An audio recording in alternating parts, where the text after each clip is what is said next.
Thomas Frank may have only been at Tottenham Hotspur for a short period of time, but already the Danish manager is revolutionising this Spurs squad.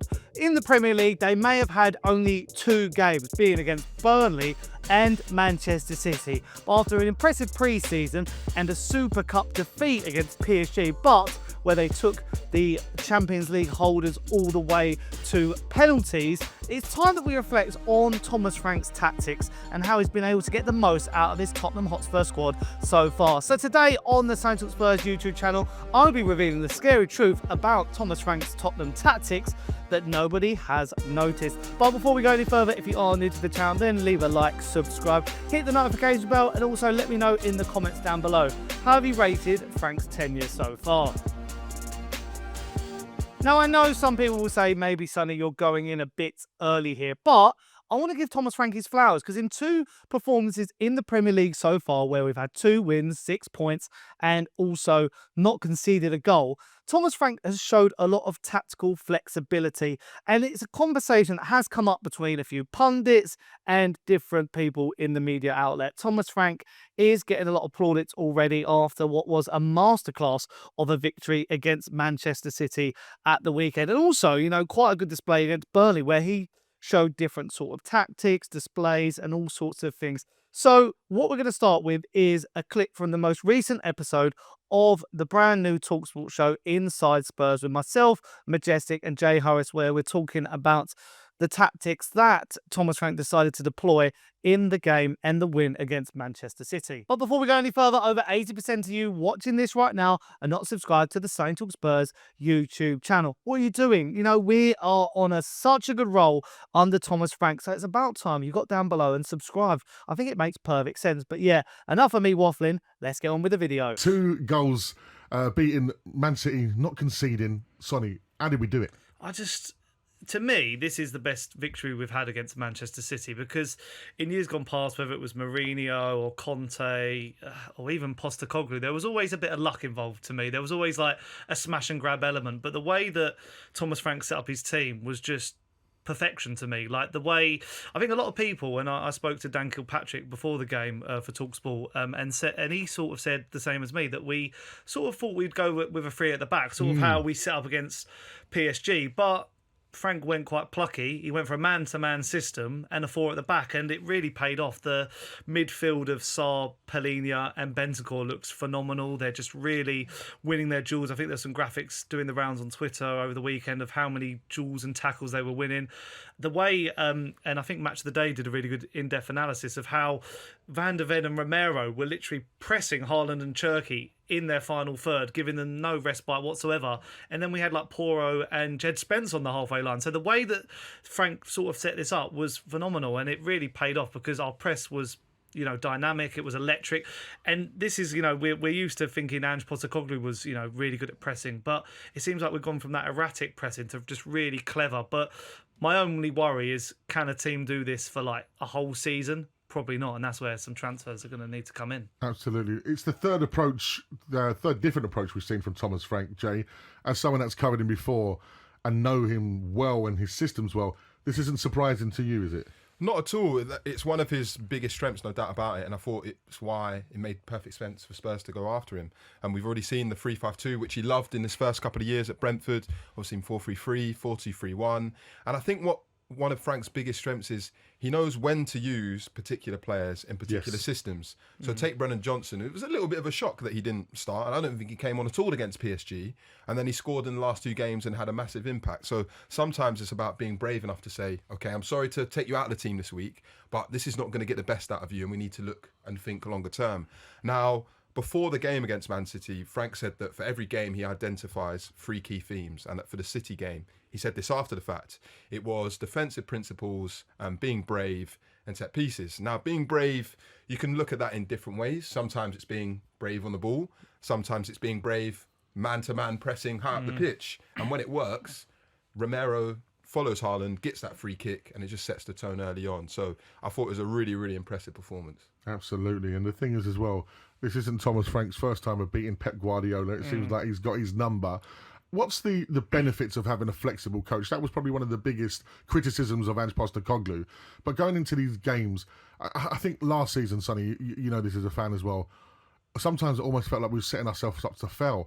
When we see Thomas Frank set his teams up and, you know, the way that he employed that system of Sarr, Bentancur and Palhinha against, you know, such a good midfield. It was a midfield masterclass, and and it has to be props to the coach. We've got to remember the week before, Tijani Reinders had, you know, one of the best Premier League debuts we've seen from a midfielder against Wolves. And I just feel like, you know, I was singing this from the rooftops. I really loved Ange Postecoglou, appreciate what he did. But the fact that we had 22 losses in the Premier League last year and we were just doing the same thing, you know, you could sort of tell what a stereotypical Ange Postecoglou goal was. It was sort of get it to the byline, cross it across the box, and Brendan Johnson's there to tap it in. And there was just never that stage where we were playing against teams with a low block or teams who like to defend, or like a team like City who, you know, they're going to have more of the ball, like especially in their home ground. And we just turn up and we'd just get rolled over really, and it was embarrassing in stages. Whereas now with Frank, it's sort of, he understands what he's got at his disposal. He knows he's changing, not just in game, he's changing before game. He must, you know, he's got his iPads out. He knows ahead of Man City, this is what I want to do. This is what I want to work on. And the fact that, you know, football seems to always come full circle. You know, we're seeing man-to-man pressing again, and it's like, and, you know, proper, you know, midfield battles and, you know, tough tackling. And a couple of years ago, it was just ticky-tacky and keeping the ball. But it was sort of like he's willing to sacrifice that to just, you know, the way that, you know, the first goal was scored. And there was actually a really good feature on Monday Night Football where he's looked at John Stones in the first game. I don't know if you guys have seen this. And City and Pep keep wanting to play teams offside. So what he noticed was John Stones keeps stepping up and like moving like that. So Richarlison, when the ball comes to him, he knows to curve his run, and then he's in behind. John Stones slips over on his backside, and we're in, and Johnson taps it in. So there's so many like clever things that he looks at. Even a final one that I saw was, I think we're the third most team to go to City and win the most press and duels in their final third. A team who did it before that, who were just above us, were Chelsea a couple of years ago. But what they were doing was they always had the option for Ederson to go along to Haaland. But because we were a little bit, you know, higher up the pitch, Haaland had to then track back, and he didn't have the option to do, you know, those famous curved Haaland runs. So it's like these minute details where he's done his homework. Apparently, I don't know if you can confirm this, Jay. Yeah, he watched every game last year of Spurs. I mean, I felt sorry that he had to go and sit and do that, Thomas Frank. But he's seen the things that he can work on. Yeah, we had to do it, so why not him? So as you can see there from what myself, Jay, and Majestic were saying, Thomas Frank decided to deploy something that, you know, was quite a shock to not only Pep Guardiola, but to the Premier League as a whole. It was the result of the weekend just gone by. And all you got to do is look at the different stats that I was mentioning during this piece and how Thomas Frank has been able to, you know, really get the most out of this Tottenham squad.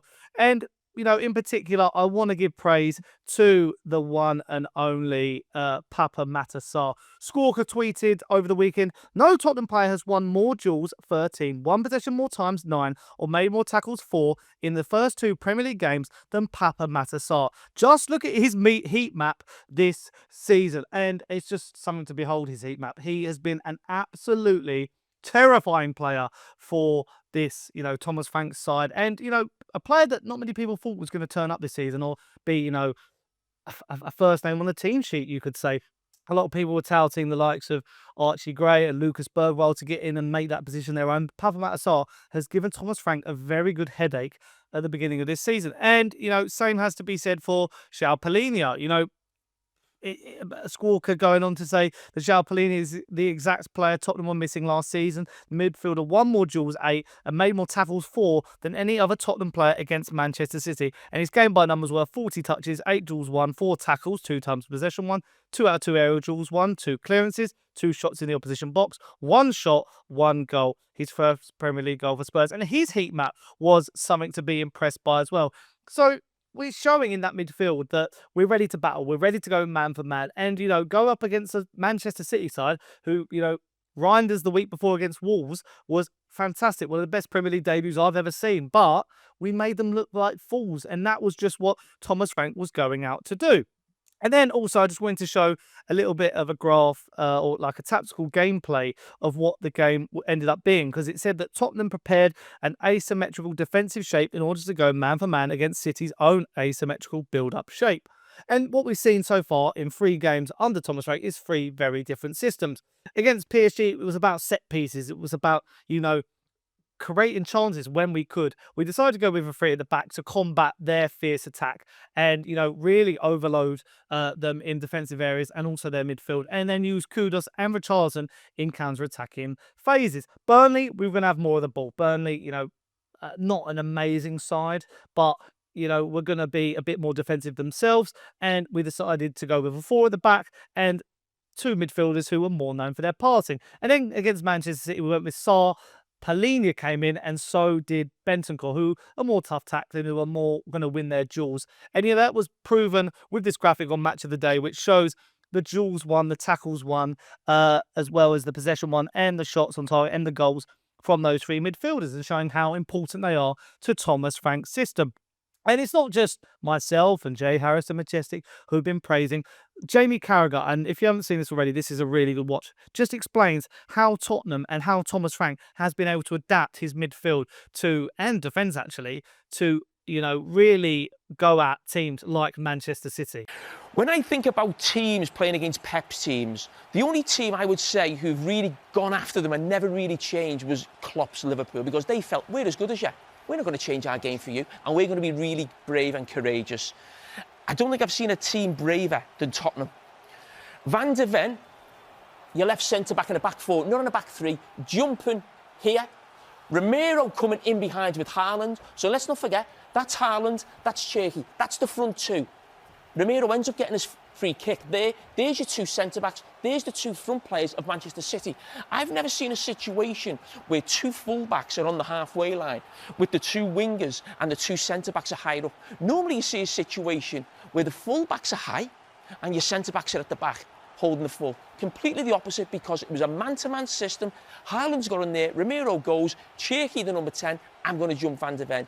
Really, really brave. So that just, set the stall out initially about what Tottenham were about. Thierry. And then same thing, I wanted to show here Spence. Normally you go back in your position from Van de Ven being forward, but they stay exactly where they are. Look at where your left back here is. And this is what you were talking about, the formation, Jamie, right here.